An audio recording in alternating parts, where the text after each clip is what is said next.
Born in the hills of Bethlehem, David was the youngest of 8 brothers, a scrawny shepherd overlooked by his own father, until the prophet Samuel showed up and poured holy oil over his head.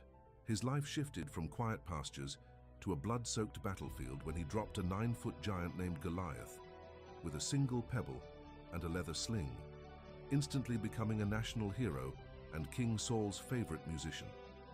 That fame turned toxic fast. Saul, consumed by jealousy, spent the next decade hunting David through the desert like an animal, forcing David to live in caves and lead a militia of outlaws and debtors.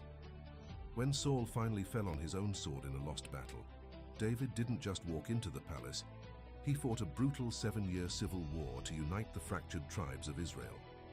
He eventually seized Jerusalem, turned it into a fortress capital, and reached the absolute peak of power, only to throw it all away for a woman named Bathsheba. He watched her bathing from his roof, impregnated her, and when he couldn't cover it up, he effectively murdered her husband, Uriah, by ordering his generals to abandon him in the heat of combat. The fallout was a Shakespearean nightmare that tore his family apart.